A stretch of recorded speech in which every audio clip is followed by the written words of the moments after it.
All right, so I was thinking we are not going to get someone again like Kenneth Okonkwo, after which Kenneth Okonkwo sold out himself to Atiku Abubakar, to oppose Peter Obi and the obedience movement. I'd like you guys to watch and to listen to this man. I never knew we have even somebody that is even more better than Kenneth Okonkwo.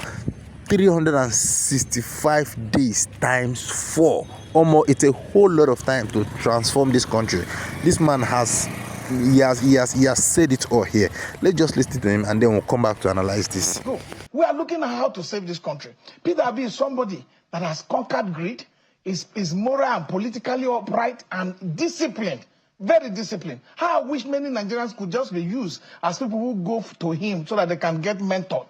Because let me tell you, the level of way he's pushing this one term is sacrosanct. It's not something that has been done in the bedroom. Peter Obi will not want to lose his integrity or wants to lose his public, acceptance and appeal by just saying something, goes to the Twitter and say it, go to television, say it on your channels. These are clear statements that he's committed to participating in governance by doing the right thing. What is 4 years? 4 years is a lot of years. If you have the leader that is compassionate and committed, that sits every day, that can have the energy to go through the papers and go through the books, 4 years is a lot of years. Go and look at what is happening in Argentina. Go and look at what what is doing in Argentina. Inflation has dropped drastically. The GDP has increased. The people are having, the unemployment rate is working. In just 2 years in Argentina. It took only 2 years for President Bola Ahmed Tinubu to bring us to this level of leadership. So poor leadership. So we need to be able to understand one thing, that 2 years is a lot of years to strengthen our institutional framework, to put up our discipline when it comes to fiscal responsibility and how we manage our resources. The most important thing you see in our government is that there's so much waste in governance and we don't prioritize our spending. So these are the character that Peter Obi has, that if he brings on board, it will be able to re-engineer how governance is operated in this country. And it's clear. Look, let's not drag this issue of one person saying 4 years. You have 365 days times 4. Is that enough to do a lot of sincerity in it? We've seen situations where politicians go with one statement, and at the end of the day, they have the right to change their minds, and they say, the people have prevailed on me.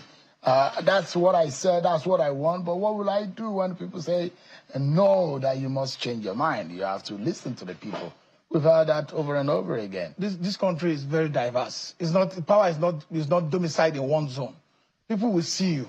Young people, we must give them good example. That's why, look, I've sat with him when somebody came to him and said, he said, no. I want to be able to leave example behind for young upcoming Nigerians to see that a man can make statement, a man can commit to the statement, and a man can deliver on his statement. Because this is only a pathway to creating new generation that will not see politics from the prism of it is my turn, you must grab the ballot box, you must run away with it. These are the challenge we have. People want to forcefully be in government perpetually without even delivering for the people. What we are looking for is that he has a prototype of the plan of what kind of government he thinks he should run. And he's not coming in to come and learn on the job. He's very successful when it comes to private sector, participation. He has done governor before. A lot of people might want to misrepresent his achievement, but there are records to show that he has performed and is committed to delivering good governance to any sector he has participated in. See, this one term, he's not saying it in the bedroom. He's not signing it with 3-4 people sitting down and saying, oh, look, I want to just do one term. He's telling Nigerians that in 4 years' time, if I stay for 4 years, you will see the kind of impactful leadership that you've not seen before. And then we can now usher in a system where it will be representative, that you show representation for the interest of people. You see these 2 terms that we are doing, that people have misjudged from Section 134 to Section 2, to say, no, it's compulsory, I must do 2 terms. If you fail in an exam, will you go to the next class? You shouldn't go to the next class. Even if you succeed in that class, and a lot of people have had first degree that are not having masters. It doesn't mean that they are not brilliant, but you have to do something that will come to your satisfaction. This kind of leadership we have today are not leadership that we must forcefully put them, they must do second term. And people talk about written agreement. Let me tell you one thing about unwritten agreement. It is even more decisive than written ones. Even more decisive, especially when it's signed with open mind with the people. Yeah. I am very confident. I trust in his leadership and I trust in his sense of judgment that he will do for you. You've been around for some time. And the thinking is that Peter Obi said what he said to appeal to the North. And naturally, there's those who imagine that Muhammad Buhari spent 8 years in office. Bola Tinubu has spent 4 years. And the competition is against Bola Tinubu because naturally, Bola Tinubu will get the ticket of the APC and will want to conclude a second term, making it 8 years. So you would have had a North for 8 years and the South 8 years. So Peter Obi will imagine that to pacify the North, if he says he wants to do 2 terms, it would have meant that Bola Tinubu, if he wins, Bola Tinubu will have done 4 years. If Peter Obi wins and does 8 years, it will be 12 straight years of the South, which will be seen as imbalance and injustice because of the unwritten arrangement of the power balance. Now, and that's why I will take you back to how Peter Obi got his vote. Peter Obi got his vote, and there are those who will say the Christian north in the North Central, in the Taraba, Benue, Nasarawa, Kogi, Kwara, they were the ones who stood for Peter Obi. And you saw his vote, and he got 1.4 million votes. You saw his vote and what he got in the Southeast. That is his home turf, his region. 1.9 million votes. There are states where Peter Obi, Anambra State, for example, he won in all the local government areas. He won over 90% of the entire vote cast in the Northeast. You look at the South, 1.2 million votes. But guess what is happening? In the Northeast, you couldn't get more than 315,000. Northwest, 350,000. And these are the issues. Appeal to the North. Do you think that telling them he will run for second term will serve? The North is a very diverse place, and it's a very complex political territory. For me, I don't think the North is as difficult as people want to make people to believe.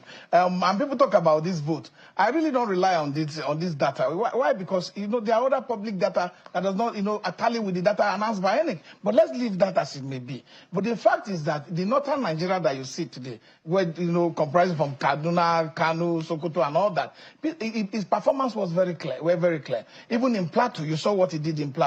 What we are saying is that we want an election that is free, that is fair, that is credible. There are a lot of irregularities that is still hanging on the IRFT today, that if you put them together, you will know that you will sympathize that these votes were totally stolen at the daybreak. Look, there are reports. Have you seen the Premium Times report? Have you seen the BBC report on how elections were stolen? Votes were stolen from Mr. Peter Obi. So at the end of the day, let's not talk about the North as if the North does not understand. The North is even more politically understanding than any other region of this country. Peter Obi has made an emphatic statement. He has made a public declaration that I want to just do one time so that I don't dig the balance of our arrangement. So the question is that based on the figure and the appeal Peter Obi has, do you think that the North will be willing to concede, or are they listening to Peter Obi? Are they going to be pleased? I see them listening more. The votes are in the North, there's no party today, Northwest and in the Northeast. There's no party today. There's no party today that is discussing about who are in the opposition, that who should run for the presidency, that Peter Obi is not topping the list. Even with survey, you can go and do your own private survey and consult it. See, the clear point today, everybody know, when it comes to public discussion today, Peter Obi has taken over and is in charge of the dynamics leading to 2027 election. It pains me today that we talk about North, we talk about South. In the last election, 44.5% was what Peter Obi got in the South, and he got 15.2% in the North. You are showing Kwankwaso result today. Kwankwaso got 1 point something million in the entire country. They are not discussing that. It's not about the fact that somebody is from Southeast, somebody is from Northeast. It's that we should be looking at compassion. We should be looking at the capacity to have, character, to be disciplined enough to manage our public resources. Because you can't have a situation where our public resources are misaligned, they are misallocated, and they are not directed to priority areas that would have helped the masses to grow. And that is his agenda. The agenda to come, to look at the resources that is available. You can't take decisions, remove fuel subsidy. You do rebasing of the public data we have about our economy, and yet you are not taking mitigating decisions that will help our economy to help the masses to grow. I'm doing political numbers tonight, okay, and I'm putting those figures because those were the election figures, and I'm doing a bit of the breakdown. Let me show you what Bola Tinubu got. And I wish that we could put those figures side by side. In the same North Central, where Peter Obi got about 1.6 million votes right now, Peter Obi got, in the North Central, he got 1.4. But in the North Central, Tinubu matched him with more figures. Tinubu got 1.7 million votes in the North Central. And you look at it, where Peter Obi couldn't be able to stand up more than 300,000 votes, Tinubu got, in the Northwest, 2.6 million votes. In the Northeast, where Peter Obi got 300,000 votes, Tinubu got 1.185 million votes. But Tinubu was roundly defeated, beaten in Peter Obi's domain of Southeast.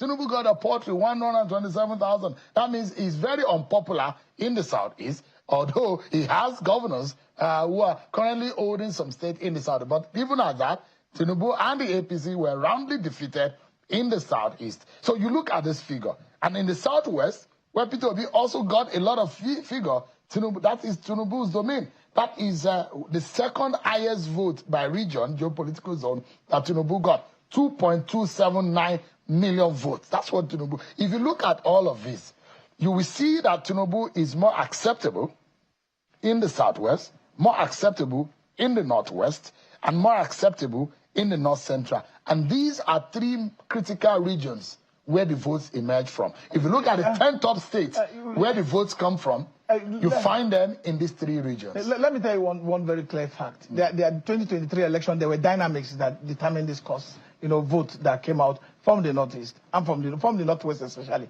Those confidence, those understanding are no longer there. The vote that came from the Northwest wasn't really coming because Tinubu was the one on the ballot. There were decisions. There were clear decisions within the Northwest, reason why APC should have that vote. But I'm telling you, those decisions are no longer there. That's why you're hearing that the North is not happy with Tinubu. Tinubu has neglected the North.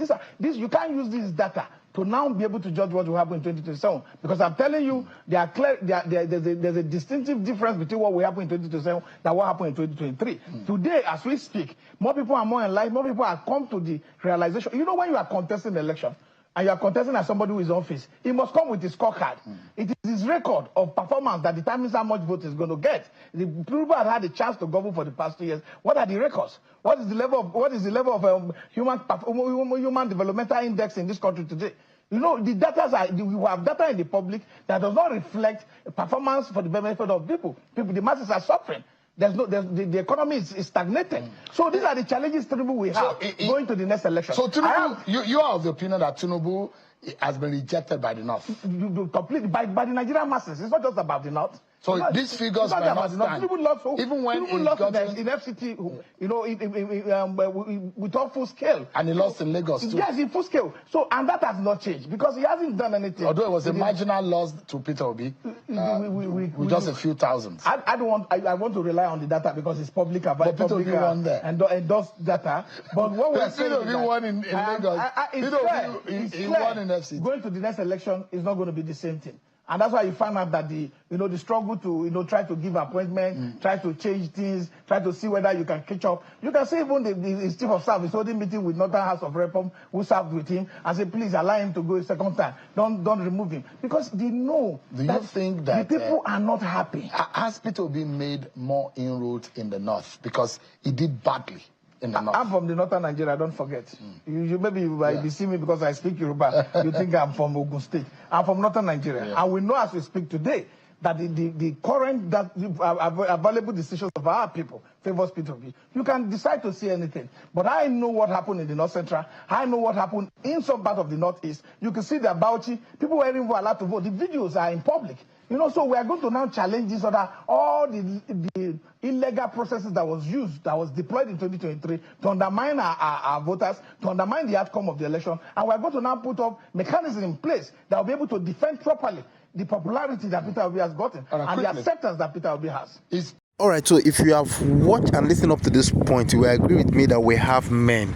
And seriously, the politicians are just trying, whatever they are doing is trying with every possible means to bring Obi down. Because of the market value that he has, because of his credibility, because of his decency, because of his sincerity. Both people in power and people that are not in power, on power, they are all fighting Peter Obi. The APC, the PDP, name them. Politicians as in whole, even those around him, they are still fighting him because they know that if eventually Peter Obi gets on power, like seriously, a lot of reform is going to take place. I mean, a lot of reforms is going to take place from the top to the bottom. You see, there is this thing that he normally say, and I trust and I believe him. He said that, see, when the head is not corrupt, it becomes easier. So you see, when the head is not corrupt, it becomes easier to, fight corruption. But when the head is corrupt, it becomes very, very difficult. Yes, it becomes very, very difficult to fight corruption. You cannot just take a look at the project they are bringing up. Look at the project they are coming. All this project is just a way of siphoning money, undermining the basic need of the people, undermining the basic wants, what the people want. I mean, good infrastructure, good road, good hospital, undermining education. As I'm talking to you, all hands now are on deck, working out hard for 2027 election. Is that what it's supposed to be? Nobody is talking about governance anymore. Nobody is talking about infrastructure. Nobody is talking about development. Every politician, all their heads and hands now are on deck to ensure that they maintain and they retain that power in 2027. Men and brethren, we need to rise up for this country because this is the only country that we have. 365 days times 4 is a whole lot of time. They are talking about bringing one term, that Peter Obi is desperate to do this. Every governor, every governance is eligible for just one term. It's just 4 years term. That is what everybody is eligible for. So 4 years is a whole lot of time. When you perform very, very well, you will be re-elected. And when you underperform, the people will reject you. Just like the way they might reject this governor. Just like the way people are rejecting this governor, this government. All right, a lot has been said, and I'm sure you have heard quite a lot. Let us know what you think on the comment section. Please don't forget to share your opinion respectively on the comment section. See you in the next video. Thank you very much.